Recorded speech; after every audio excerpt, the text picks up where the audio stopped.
Hey everybody, welcome back. James here again with you, and today I want to tell you about 10 facts that aren't always true about air rifles and pellets.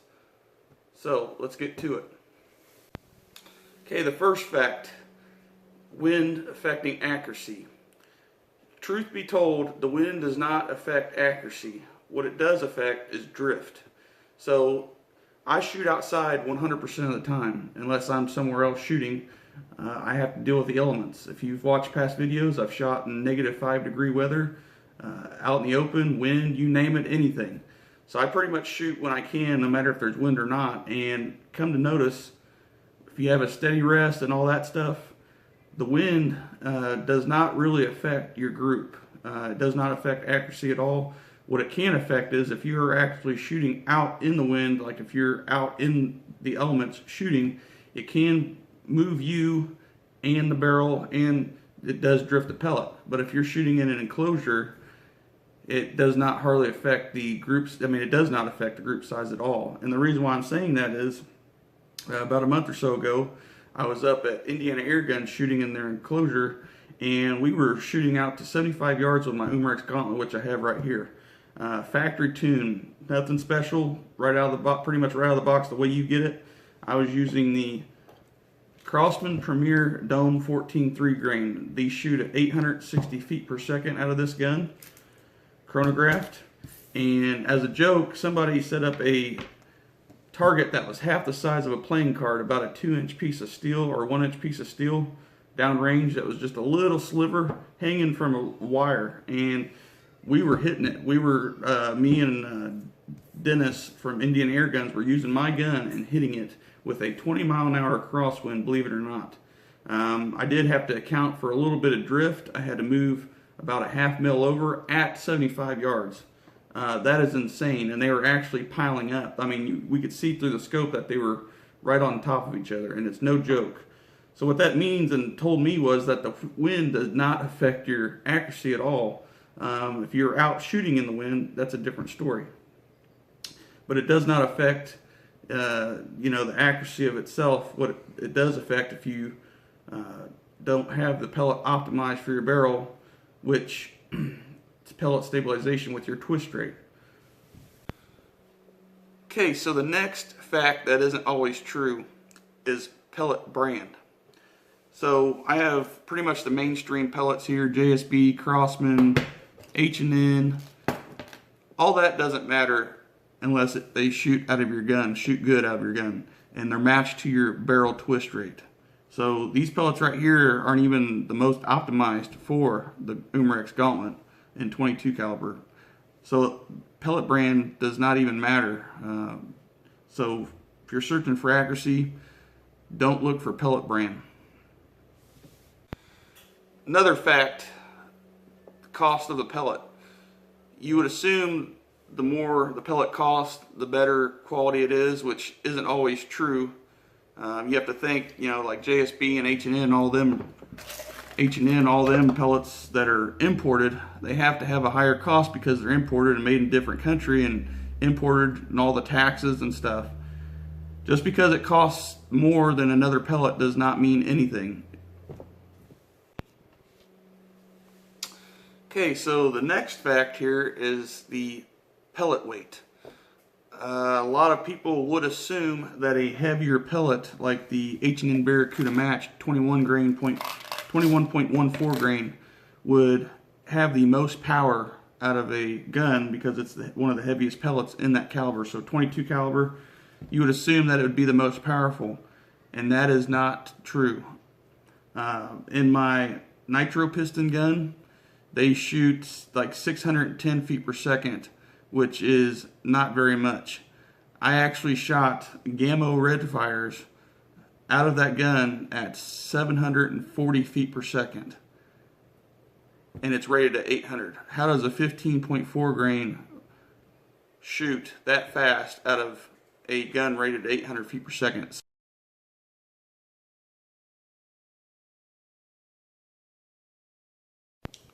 Now with a heavier pellet, you need a faster twist rate to stabilize those, which in return will give you more power. That is because the Gauntlet here shoots them at 740, and the Chief, which I have over here, shoots them at 760. That is the reason why. The Gauntlet has a slower twist rate than the Chief. So the closer you get to the twist rate of the pellet that it's optimized for, the more powerful that pellet's going to be. So here's another big misconception about air guns. The cheaper and expensive air guns are junk, and that is absolutely not true at all. The reason why they're so inexpensive is because the manufacturer tried to cut costs where possible and make it more affordable. But in return, you're not going to get the benefits of a higher end gun, and that's pretty much what it is. You're going to have to hunt down, like I did, find twist rates and the most optimized pellet and all that stuff, and do a bunch of testing. They're just going to give you a bare bone gun. That's it. If you think about it, look at Crosman, the nitro piston guns. You can get the basic model right now for like $70, but if you go on up to about a $200 model, it's pretty much the same exact gun, just different furniture. Maybe wood stock, scope package, who knows. But that's the reason why. It's pretty much the same gun, but in the end of it, if you can get the gun shoot good, and pretty much they're not junk. The reason why a lot of people were assuming that they're junk is because they haven't found the right pellet. And I will say that the less expensive guns do not come with the best seals. So if they were imported from China, that could be an issue because you don't know how long that gun sat with the seals in it. They could crack, whatever, it could be weathered.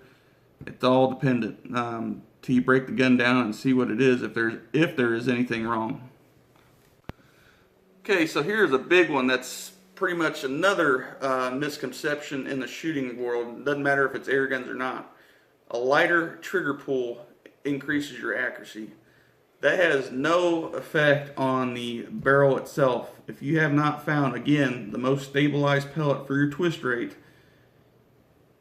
you could shoot a gun with a 3-4 pound trigger and still get the same accuracy as a gun set at a 1 pound trigger. My Chief is set about 2 pounds right now, and my Gauntlet is set about 1 pound. Once I find the pellet that they shoot, and I know the pellet's what they shoot, there is absolutely no difference at my 45-yard range. It all depends on the pellet again and stabilization with your twist rate. Okay, now you would assume having a bigger scope makes the gun more accurate. Absolutely not true at all. What it does is makes the shooter see the target better. Again, shooter preference. You can have a big scope, small scope, red dot, whatever. If you don't have the pellet optimized for your barrel and the correct pellet, it's going to be the most stable, 99 to 100%, and your twist rate, it doesn't matter what optic you have. It's pretty much, again, shooter preference. It just makes the shooter see better. It has nothing to do with the actual barrel itself. Okay, so here's a hard one to believe. PCP guns are more accurate than break barrels. Now, what I will say is that is shooter preference. Again, reason why, if you find out what pellet your break barrel shoots the best, you can keep up with the PCP, if not outshoot PCPs, depending on the shooter, the pellet choice, all that stuff. And the reason why I know this is because I've shot an 8-inch group with the H&N Barracuda match that aren't even optimized for a 1 in 20 twist rate Crosman nitro piston 22 caliber. And what that means to me is that barrel will stabilize those pellets at a shorter range at 25 yards, but I have to switch down to a lower grain pellet to get the most optimum accuracy and find the correct head size. So once you do that, any ear gun, as long as it has rifling, can keep up with the next. And again, it's shooter preference.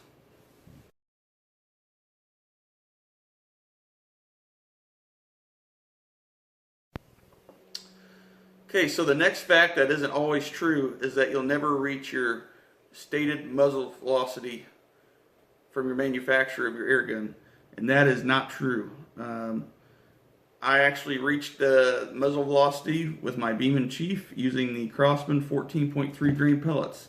Stated velocity of that gun is 850 feet per second. These pellets shoot that or more. Now on my Crosman nitro piston 22 caliber, I shot a 15.4 grain Gamma red fire at a consistent 740 feet per second, out shooting 14.3 grain. So what's that tell you?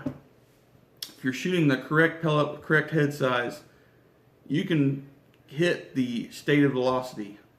So I'll prove that in a later video, but you can hit the stated velocity. That isn't always true that you'll never hit it. This one is probably the most important with a break barrel air gun, is that you have to use the artillery hold.